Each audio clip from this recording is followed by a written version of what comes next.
Assalamu alaikum. Hello. আশা করি সবাই ভালো আছেন।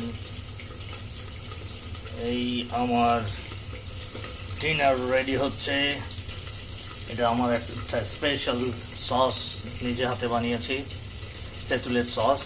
এর মধ্যে অনেক কিছু মিশানো আছে, জিরা আছে, তেঁতুল আছে, মধু আছে, তারপরে হালকা হট সস আছে, ক্যাচআপ আছে, আর কি বলে সয়া সস আছে। আর এই সসের উপরে দিয়ে দিলাম এক স্লাইস চিজ। এই সসের উপরে চিজ বসাই দিলাম। তারপরে আমি এখন একটা খুব মজার আমার এক নিজের রেসিপিতে বানিয়েছি সবজির পাকোড়া টাইপের বলা চলে, সব ভেজিটেবল দিয়ে, কিন্তু বানিয়েছি ওই তেলে ভাজা পিঠা যে স্টাইলে হয় ওইভাবে। এর উপরে চলে যাবে একটা ডিম পাউচ।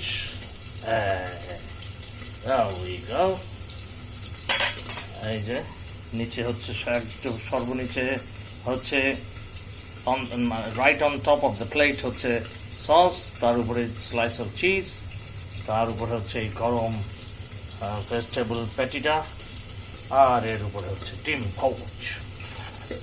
এখন এটাকে একটু গার্নিশ করে নেওয়া হবে। গার্নিশ করব আমি ক্যারটস কিউব দিয়ে এইভাবে, আর দিব হচ্ছে ক্যাবেজ। একটু গার্নিশ করে নিলে খাওয়ার সময় মাঝে মাঝে এগুলো খেতে খুবই মজা লাগে। Tastes great. আর উপরে আর একটু দিয়ে দেবো সস।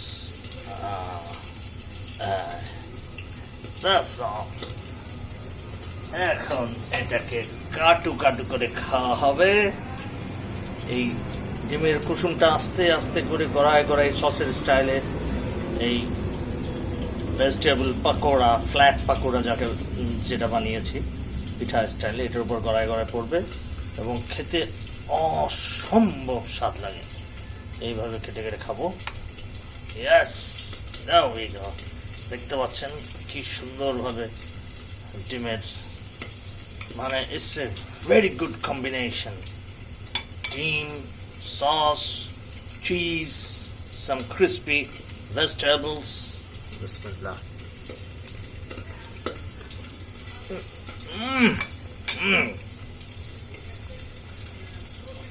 অসাধারণ ডিয়ার ভিউয়ার, অসম্ভব রকম টেস্ট। আমি বাঁধাকপি একদম কুচি করে কেটে ফ্রিজের মধ্যে রেখে দিই পানিতে চুবিয়ে এইভাবে, তাহলে একদম ক্রিস্পি থাকে এবং অনেক দিন পর্যন্ত রাখা যায়। পানির মধ্যে চুবানো আছে। এটা একদম শ্রেডেড, আর এটা একটু বড় পিসেস। যখন যেখানে যেভাবে লাগে ওইভাবে নিয়ে নিই। বেশ অনেক দিন পর্যন্ত ফ্রিজে রাখা যায় এবং ক্রিস্পি থাকে, একদম কচকচা থাকে, খুবই স্বাদ লাগে খেতে। আর এগুলো যে কোনো আইটেমের সাথে চলে যায়, খুবই সুন্দর combination. Wow, what a combination and what a great taste. Unbelievable.